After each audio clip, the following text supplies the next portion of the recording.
Coming up on September 21st at Wembley Stadium, Anthony Joshua will be squaring off against Daniel Dubois for the IBF Heavyweight Championship of the World. This fight is one that is highly anticipated in the recent heavyweight landscape, being between two powerhouses in an all-British affair. This fight will be for a world championship and Anthony Joshua's third attempt at a heavyweight world champion. He, if winning, will become a three-time heavyweight champion. First, let's look at the fighters' recent resumes and how they will match up against each other. Firstly, there is Daniel Dubois, who holds a record of 21 wins with 20 KOs and 2 losses, which both were by stoppage. His height is 6'5", and he has a reach of 78 inches, or 198 centimeters. Currently, he is the IBF World Champion, being elevated to that status after beating Filip Hrgovic. The IBF organization stripped Alexander Usyk of his IBF belt, and ultimately the winner of Dubois and Hrgovic was elevated to full IBF champion. This would mean that Daniel Dubois is right now an email champion, but his win over Hrgovic is a well-deserved one for the full title.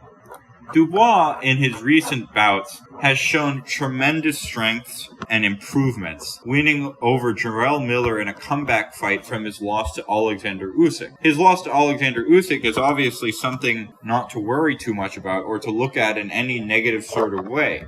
Alexander Usyk is the best heavyweight of this era thus far, and a loss to Usyk is something that can be looked at as merely a chance for one to gain more experience and to learn a lot, which Daniel Dubois seems to have done. His win over Hrgovic is so far his best career win, and he's coming off of that one in his most recent title.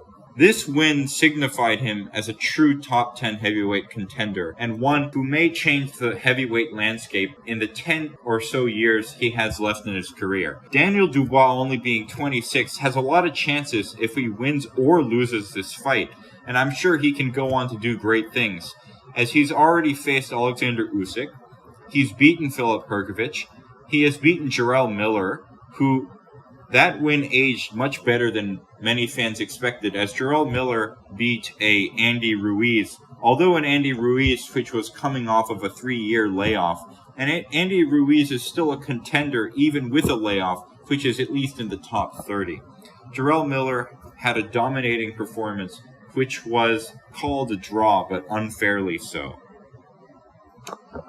Now we turn to Anthony Joshua, who holds a record of 28 wins, 3 losses, with 25 knockouts, and 1 loss coming by knockout.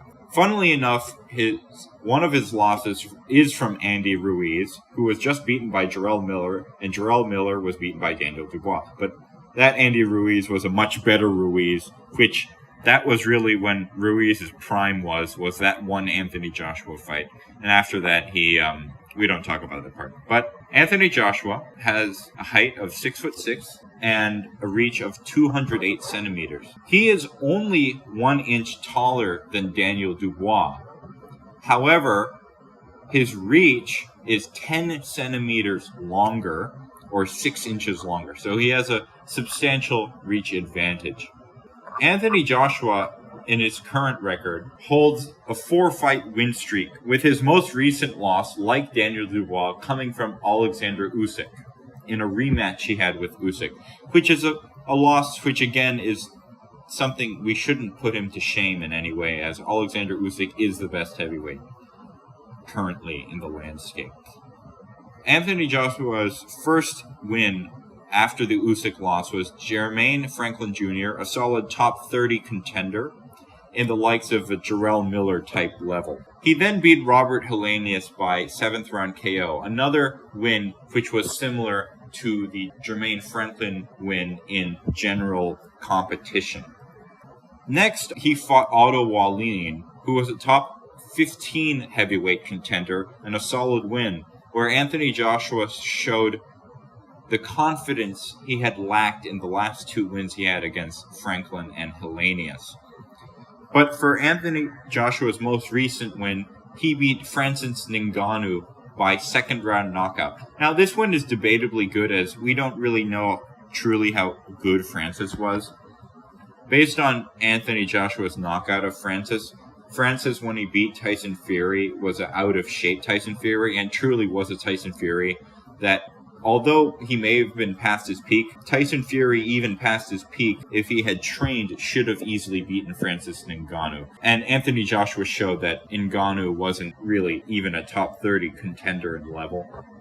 Thus, this brings us to Anthony Joshua's title fight against Daniel Dubois. Daniel Dubois is the one who holds the title.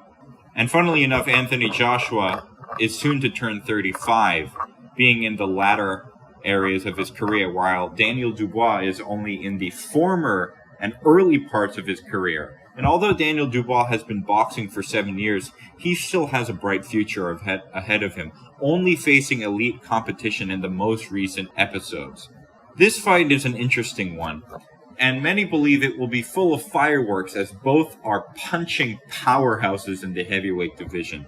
They both hit like dynamite, and many have said their punches are like trains. At least that's what I say when I look at their fights. Both of them have a knockout streak that is over 80%, and it's actually over 85% to be more clear. But I believe Anthony Joshua, with his superior experience and his superior conditioning, will be able to overwhelm Daniel Dubois.